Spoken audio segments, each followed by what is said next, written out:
Once a treasured plaything of the 1950s, this American looping track toy hasn't seen motion or laughter in over 70 years. Time has not been kind. Its once bright red body is now buried under rust, the metal tracks have warped, and the small car no longer rolls. Today, the goal is to bring it back to life, piece by piece, restoring not just a toy, but a memory. We begin with a careful inspection. The surface is corroded, bolts are stuck, and the spring mechanism is jammed. Every mark tells a story of years gone by. Using soft brushes and microfiber cloths, loose dust and debris are removed first. The aim is to clean without damaging the delicate parts. Next, the disassembly process begins. Each screw is unscrewed gently using vintage-compatible tools to avoid stripping the heads.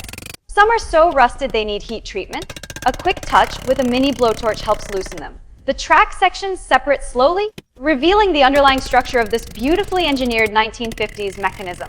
The toy's metal components are placed into a vinegar bath for a few hours to dissolve surface rust. When lifted out, the metal is scrubbed using fine steel wool and baking soda paste. The satisfying sound of scrubbing fills the workshop as years of oxidation melt away. The steel underneath still shines, a reminder of the craftsmanship that defined toys of that era. The spring motor receives special attention. It's the heart of this toy, responsible for driving the car around the looping track.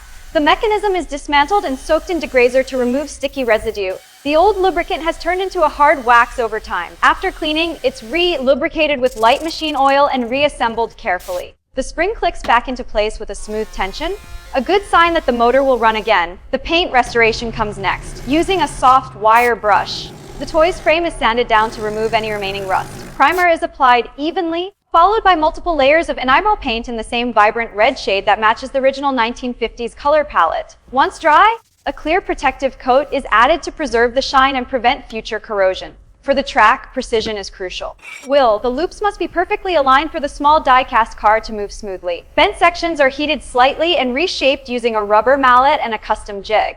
A light metallic polish is then applied to make the tracks reflective again. When the pieces are connected, they gleam under the light like they did 70 years ago. The car restoration is a small masterpiece on its own. The axles are cleaned and new miniature bearings are installed to reduce friction. The wheels, once frozen with rust, now spin freely. The car body, painted blue with white racing stripes, is repainted using enamel spray and hand, detailed for authenticity. Reassembly begins slowly, each restored part returning to its rightful place. The motor fits back into its housing, the track sections interlock, and the looping mechanism is tested for stability. Every part clicks together with a precision that only vintage engineering can offer. Now comes the moment of truth. The spring motor is wound gently, the car is placed at the starting point, and with a small push, it begins its first run in decades. The sound of the motor hums softly as the car accelerates, climbs the loop, and glides through the track flawlessly. The moment feels like a time machine, a return to the laughter of 1950s living rooms and toy shop windows filled with wonder. The restored toy is then placed on a polished wooden base for display. A small brass plate is added, engraved with American Looping Track Toy 1950. It stands not just as a toy, but as a symbol of patience, craftsmanship, and nostalgia. As the camera zooms in on the shiny surface, the reflection of the restored car loops through once more, endless, smooth, and perfect. A toy once forgotten now lives again. Every turn of the wheel tells a story of time, care, and revival, a story that only true restoration can bring back.